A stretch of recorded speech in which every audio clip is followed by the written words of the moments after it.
So, guys, welcome back to Beyond the 90. I'm here with Alex, and it's just finished 4-2, Alex. So we've just won against Burnley. I'm super happy with the result. How are you feeling about that? I'm pretty happy. Two wins, two games to start off the new season. That's quite good. A little nerve-wracking about halfway through the game, around the 70th minute. But at the end, quite happy with the performance. Yeah, I agree. Definitely at times there was some shaky performances especially from the defensive half. And as soon as that second goal went in, even though it was 3-2, it did feel like, oh, here we go again. It's going to be a 3-3 or draw, isn't it? I would definitely agree with you. For some reason, I started having these flashbacks of late last season where, we completely have the lead and be like, we got this. And then all of a sudden we bottle it and, tie game or we end up losing the game. So, yeah, a few moments here and there where I was thinking, okay. Yeah, that's definitely something that I think we'll have to improve on. But the most important thing, we're getting them in at the far end. So we got 4 goals. So that's 7 goals in 2 games, which is quite impressive, to be honest. But I think there was one goal in particular for me that really stood out, which was that last fourth goal from Dennis Pratt. I mean, what a thunderbolt that was.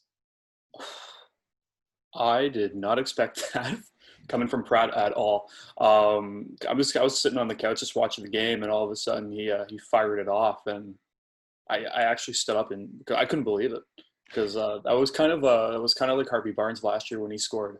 Who did he Sheffield? score against last? I think it was the Sheffield game where he Yeah. just completely like cranked it into the back of the net. Yeah. So was not expecting that from Pratt at all. That was definitely going to be one of our games of the season, coming to the goals of the season, definitely coming into the end of it. But I think, so there was a few players for me that really stood out. Obviously, coming into this game, Burnley are a big physical presence. They had a few players injured. I think the back line is completely different as well. But compared to what he used to, Tarkowski, me was injured. But overall, I think that Castagna, for me, had a really standout performance. I would have to agree with you on that. Castagna had a great game, and I think it really shows that him coming in right from the start. He's played 2 games for Leicester, but in both games he's been critical to their play. He's capitalized last week with a goal and was it a goal and an assist last week? I think this week, he got 2 assists. 2 assists. So he's been producing each game, and he's been on both ends of the pitch, and he's been one of my favorite new players to watch. And one of my favorite players to watch already this year. But I think you also got to give the nod to Barnes this week. He played a fabulous game. Yeah, at times, because we were sitting a bit back from the television, it was hard to make out the difference between Pratt, Barnes, and Castagna because they all just looked the same from the back. You couldn't tell the numbers as much, especially with 26 and 27. But yeah, I think Dennis Pratt had a really good game for Castagna because this was a game that could have really tripped him up because Burnley are, as we were saying, big, strong, physical team, play very traditional English football, and the issue was potentially is that he's going to get caught on the counter. He's going to have the ball nicked off him, but he actually tends to do pretty well. I think Burnley didn't have the strongest of games, but I think they did play into Leicester's hands a little bit. I would agree with you on that, and I think with how this lineup has been created and how they've managed to sort out their starting 11 has been really great because I think everyone focuses so hard on Vardy that you have other players now that can slot in and get behind players when everyone's focusing on Vardy. You got Barnes, who not everyone pays attention to, Castagna, who I don't think anyone has really, believed that he's any danger when it comes to, on the offense, but he's shown time and time again that he's a player to be messed with. And then you have, players like Pratt and Tielemans who have really shown up these last few games, especially with Ndidi playing as a center back with the Evans suspension. Yeah, I definitely agree. Bearing in mind that Castagna has not really had much time in the game at all. He's only come into, I think he's potentially had less than 10 days training with the squad. So he's come in and with Tielemans and with Pratt, that Belgian trio in the middle, well, I'll say the middle. I know that Castanha's a right back, but he plays at times more like a right winger. But them three seem to have this amazing link-up play where they just instantly know where each other are without even looking almost. I would agree, and I think one of the big things I think that they have that a lot of players don't is that they play on the national team together. So they're used to playing with each other. So I think when Castagna came in, it wasn't this, okay, I got to fit in with this new team. It was, I know players on this team already, and I'm going to be starting with them. So he came in knowing, okay, I know how to play with Tielemans and I know how to play with Pratt. This, it's not going to be as difficult as as if I was coming to a new squad that I had no idea who I was playing with.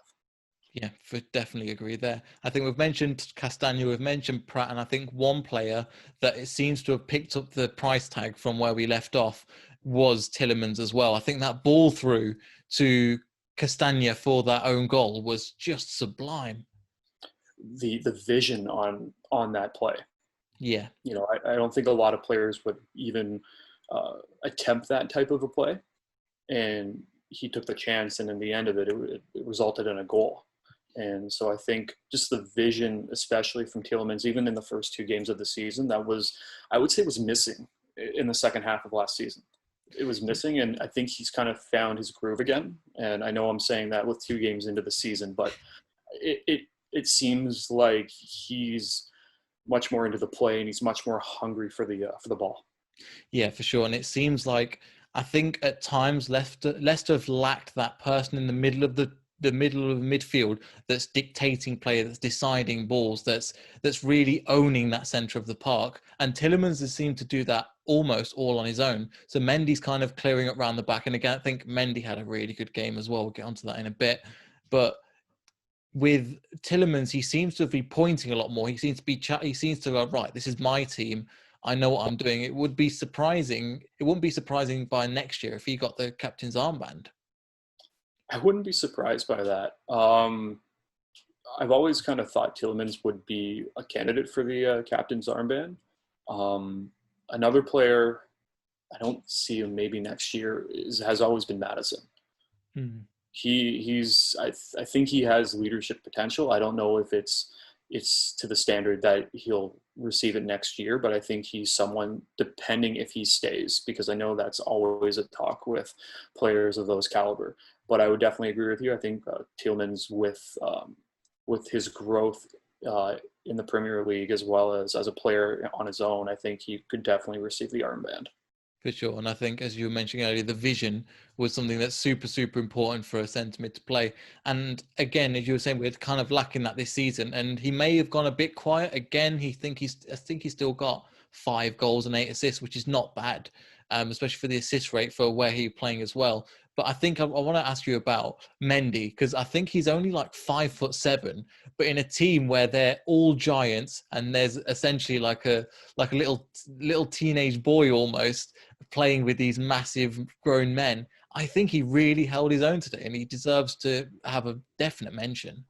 I would agree, and it's kind of ironic because I think of Mendy as there's a American football player here in Canada. He played in the Canadian Football League. His name was Mike Clemens, but they called him Pinball.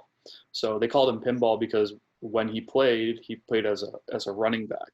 So whenever he received the ball, he would bounce. He was so small, he would bounce off the players. Nobody could catch him.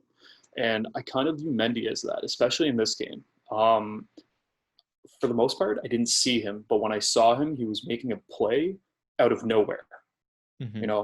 For some reason, I was like, okay, there's Tielemans, there's Pratt, in the center midfield, and then all of a sudden, Mendy would come out of nowhere with the ball, or he would make a play, and you're like, where did he come from? So, I've been quite impressed with his play, especially in the last 2 games. Especially with how the lineup's been set, where indeed he needs to take a center back role, and Mendy gets slotted in there, especially with there was talks that he was going to go elsewhere this offseason. So yeah. I'm quite happy with it.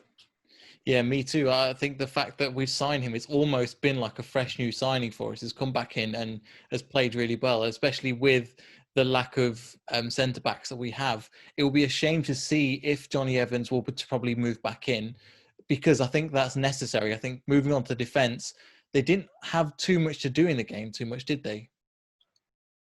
No, but at the same time, I think I mentioned this on Twitter. I said that you can still see that we clearly need a center back, because I know indeed he can slot in, but I think there's that missing component in having that center back. And yeah, you have Wes Morgan and you have Philip Benkovic, but clearly he won't be playing with Leicester this season. I won't be surprised to see him go out on loan, just like Roger said.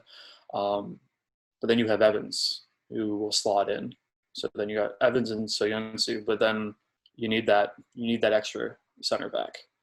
Yeah, I think I definitely agree. I think what I need, what Leicester City need, is a centre back like Evans that will just command. Because at the moment, indeed he's great, but he's not quite the leader, especially in the defensive midfield. He kind of wants that position on his own, similar to Mendy. Like, leave it, I'll clear up the rest of the balls, and I'll give it to Tillemans, who will then lead from the front. So I think that leadership is a little bit lacking, and Soyuncu hasn't really taken the reins. I don't think he's quite leadership material as of yet to lead the line. And I would agree with you. Soyuncu tends to go forward with the ball and with play, where Evans is very much a stay-at-home defender. Soyuncu is more he'll take the chance to go up. So I think you definitely need to look at, if it's getting a player in on loan or bringing in a transfer piece who's very much an Evans type player, a more stay at home, center back, rather than someone who plays more of an offensive game. Yeah, for sure. Totally agree. And something that I thought Sionchu could really do is improve his game. But I think we essentially threw him into the deep end last year, and he swam quite well, but I think potentially it's a step too far, because bearing in mind, Justin and Castagno are brand new to the Premier League, so they still need counselling and guiding a little bit. Sionchu's only 24. I think Ndidi's still only 24 as well. So they're still a very, very young team. So I think it was going well until about the 70th minute, I think you've mentioned, where things really started to fall apart a little bit at the back.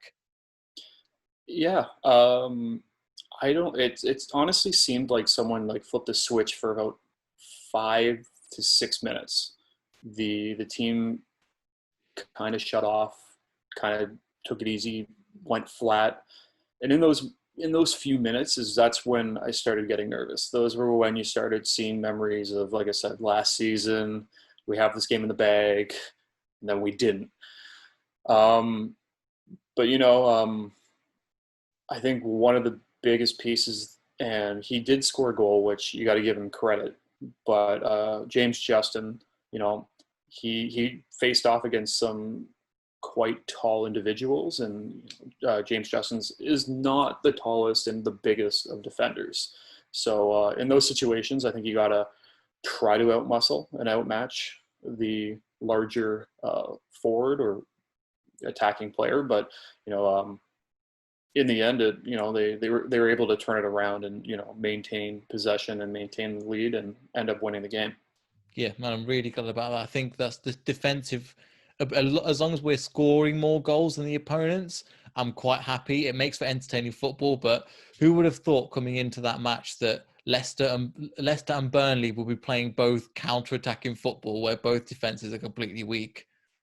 It's been one wild 2 weeks in Premier League football, because the amount of goals being scored across the league, I don't think I've seen this amount of scoring in a 2 week period in quite a long time. Yeah. Um, I so remember seeing this in the Championship when Leicester were in the league down last time. That was very common. You'd see a 5-4, 4-3, but not in the Premier League. So it's definitely been good, because it's better for the sport, and also it's better to put the Premier League on the map a little bit as well, because it makes it more interesting than a few 0-0s. I think we were mentioning on the chat as well, this looks like a 0-0 because of the amount of results that were high scoring. yeah, you expect you expect it, because if this game was 5-4, this game was 3-2, you have to expect that 0-0, that 0-0 game, just because at this rate, you're like, okay, not every team is going to score this many goals. And I think there was and we scored 7 goals in the first 2 weeks of the season. And the last time and only time I believe we've done that is when we won the league back in, when we won the league. And, so take that as you will. But, Yeah. it's been a wild and fun 2 weeks. It has, and I think one of the things that's made it even more wild is that we've seen this coming as well. We don't want the same thing to happen with our cynical brains, where we kind of start amazing, explosive, get Europa League, and then we fizzle out towards the end. We're starting to build with that with the squad, but I think one of the things I think one player that we haven't mentioned so far, Harvey Barnes, because I think it was a really good team performance, but I think Harvey Barnes was one of the players that really shone today as well. And I would agree with you. I can be very critical of Barnes most times because he has a tendency of missing the net entirely. Whereas this time he scored and he had many chances. And he didn't always go to the outside. He cut inside many times too, and he created plays. And I think this is just one level of when people state that Barnes can be an elite winger. And these are just little tidbits of him, showcasing the fact that he's quite good and he's developing more and more as the time goes on. But I got to get hats off to him today. Great performance. Yeah, it could have been quite easy to drop his head from the performance against West Ham with the opportunities he's had. But I think he played the right passes as well. And bearing in mind, he's only 22. So even in a very young squad, he's still one of the younger people. And bearing in mind, he's only been with the squad in the first team since 2019, January. So he's been in the squad not as long as Damari Gray and other players like that as well. So he joined the squad, I think, about the same time Tillemans did as well. So them to have been just kind of learning the ropes. The only way you're going to really learn as a player in that position is if you play games. Exactly. And if you sit on the bench, and I think one of the best ways to compare the two is Gray. Yeah. He has not had the time. He's been given the chances, but he hasn't taken the opportunity, and because of that, he hasn't even made the bench most games. So Yeah. that's a huge. I think that just shows, especially in a positional, in that position. Barnes is there. He's hungry for that, and he's wanting to play. And in the end, he's being rewarded. And and then you have Gray on the other side, who's not even making the first team. Yeah, I think he had a few goes in the first half, but he's one of them players. When he gets that goal, that belief comes flowing into him. And he was making some amazing runs through the middle. Sometimes they weren't playing off, the balls weren't 100%, but that's the kind of thing we need to kind of stick with him. I think another player that I think Vardy's being kept quite quiet through the games, but I think that's kind of the plan to try and bring other players into the game. And I would agree with you. And I brought this up earlier. Every team focuses on Vardy. Yeah. Vardy is, our top player. You don't win the Golden Boot at 33. No one has. So, Vardy's going to be the one that's going to be covered. But so then you have the opportunity to play these other players and give them the ball more, because primarily teams will focus on Vardy. Whereas you have, like I said, Barnes, Madison, Tielemans, Pratt. You have all these players that are open and won't have as many defenders looking at them, whereas Vardy takes that distraction. Yeah, that's totally great. It's a great point, because before, what they used to do, I think when Madison came into the Premier League, they did kind of underestimate him a little bit, gave him too much space, and he got goals and assists from that. Now they've kind of put a part to person on Madison so that he doesn't have any room. But what the brilliant thing now is that you're getting Castagna, Justin, Pratt, Tillemans, and you can't mark them all out of the game. It's physically impossible to. So you're getting Vardy marked out of the game. Great. Now the other players have to step up, and it feels like they are just, with this Belgium connection and with what's going on with this team at the moment, there is definitely something special with Leicester at the moment. And I would agree with you on that. And so definitely the Belgian trio is one thing. And I think a lot of people are excited for the newly acquired winger in Under. You know, he has that connection with Soyuncu. They've been friends for who knows how long, and I think, and I'm hoping that especially when you get him on the wing, that a lot of teams won't, believe that he's anything, anything to be looked at. I think people will be like, okay, we can leave him open. He's unproven, he's untested. So I think especially we've been looking for a winger for years at this point. So I think that's a huge new player that I'm very interested in looking to see what's going to happen.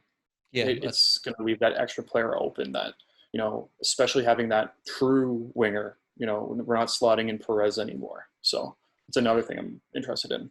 definitely agree with you there. We'll probably get onto Under in another video just because I want to do more of analysis on that. And also, there's a lot of interesting information from Roma about why he's on loan as well.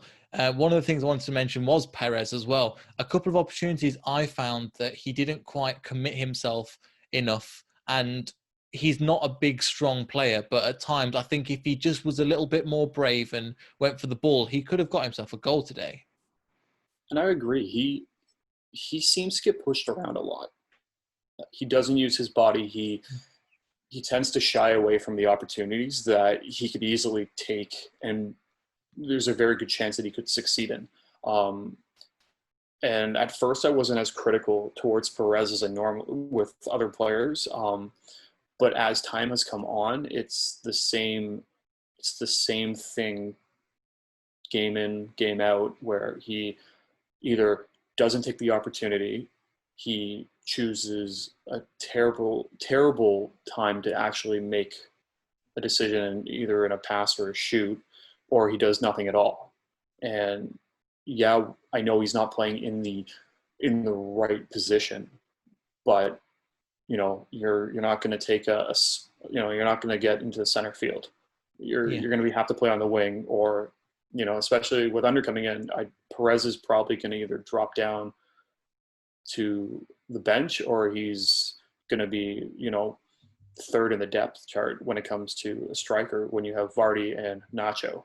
So yeah, I think Perez can be a very good player, but in terms of if we're losing 2-1 and we need another player to create opportunities, that's where you play Maddison alongside Perez, or kind of like a half striker, half number 10 that can kind of pivot between that. But overall, I'm very happy with the performance that we had today, and I'm hopefully they can keep it up. I don't know if you know that Johnny Evans' suspension, obviously we've got Arsenal for the League Cup. Johnny Evans is suspended then, but then he's actually available for the Man City game. So it's going to be the Man City game is one that I'm not really looking forward to because they are a hell of a team. But looking forward to just Arsenal, what are your initial thoughts on that? Is this a cup that you want Leicester City to take seriously this year? I think we need to look at every cup opportunity. If we're going to focus on the Europa League, I think we also need to look and focus on every cup at this point. Take each game as we go. I was a little hesitant to say at first, especially in the which position we'd slot into in the Premier League, and I think it's still too early to say. I still think that we'll finish between 5th and 10th, and I think we'll finish within that quite safely, which I think would allow us to focus on cups a little bit more. Yeah, my issue was I think Premier League is still the number one target, but if I think I differ a little bit in this opinion because it's so early. I'd rather us just go out of the cup and then put that more information and more emphasis on the Europa League, because with the way that Everton are strengthening, for the way that Wolves are strengthening, there's no guarantee that we're coming back into this position, in my opinion, and getting Europa League, because it's not just the top 6 now. You're looking at a almost top 9 with, I think, Wolves, Everton, and Leicester. So unfortunately, the Europa League doesn't go down to 9th position, because I could take the foot off the gas a little bit more, because it's going to be chalk and cheese for the entire time, and it's going to be a big fight, which is something as a neutral and as a fan of the Premier League, it's something that you've really got to appreciate as well. You know what? Now that I think about it, I would definitely say that you're speaking, the truth on that, because I kind of forgot that players like Bale has gone to Tottenham, and you know um, uh, Everton's just looking stronger than they've looked in a few years at this point. Mm-hmm. So there's another two teams you need to worry about, and then you got Arsenal. So when I actually think about it, yeah, you make a valid point with that. Yeah, it's just because the way that other teams are strengthened, it's going to make for a really exciting Premier League where you're going to have these big boys battling against each other. I mean, like Everton have just gone, if it was 1-0, but Everton have just gone and last week, have gone and beaten Tottenham now, but then Tottenham have gone back and then re-signed a left back and signed Bale back. So it's like this kind of, and the transfer window isn't even over yet. So there might be even more signings in the near future for, I think, the top six, or I'd say the top nine now. And I would agree with you. I think the craziest thing about this window is that no one expected it. No one expected it at all. Everyone, talked about, because of the pandemic, cash flow is light. And then we have players like Bale coming back to the Spurs, who no one really expected. And just the signings have been a lot more bolder and a lot more exciting than anyone would have expected. And like you said, we have 2 more weeks still. I think it's 2 more weeks. Yeah, and so just as a quick roundup for that, in the next 2 weeks, what do you think positions need filling in Leicester? Because obviously we've got under for the league for this year now on loan. We've got Castagno, obviously, and we're seeing how he's performing as well. What other positions do you think we need to strengthen in? So with Under being signed for our winger, I think we need to focus on a center back. And I think that's been primarily discussed through every channel that I've, communication that I can communicate in, is we need a center back. And that will be very interesting to see who we're looking at, because there has been a few names that have been passed around, and I would say Jonathan Tah and Wesley Fofana. But other than those two, and a different position, I would still say if we could get a player on loan as an additional striker is what I would say. Because yeah, you have Vardy and you have Nacho, but if one of those players goes down and you have more matches, especially with the Europa League, having that extra player or having one or two more extra players, I think would really benefit for this year, especially. Definitely agree. So just coming back to the match, I think after finishing 4-2, it's a really hard one to give man of the match to. I think BBC gave it to Harvey Barnes, but who would you give it to? I said on Twitter, I think you got to give it to Castagnier. He's just been absolutely clinical since he's shown up. And I don't think you can say to many players that have only had a few days, with the squad, to come in and just really tear up both games. He was present against West Brom, and he made himself known and present. And this week, just he did the exact same thing. I think at any point during the match, he was there. He had possession, and he created plays, and he finished plays when he needed to. Yeah, I totally agree. I'd give it to Castagna as well. But just in general, I think the whole team just really turned up today. And could have been easy to get pushed off the ball, kind of like Perez did, and get sidetracked. But we just seem like this really well-oiled machine where things are not perfect at the back, but it's as best as we could have in a game like today. So I'm really excited for looking forward. We've obviously got the Arsenal game coming up and then Man City after that. So the fixtures with Europa League are now going to come even thicker and even faster than ever before. But yeah, where can the people find you, Alex? Well, they can find me on Twitter. It will be under the Canadian Foxes, which is found at LCFC _Canada. I'll make sure to link that. I'll make sure to link that in the description down below. But yeah, thank you, Alex, for joining us, and we'll make sure we'll see everybody in the next video. So goodbye.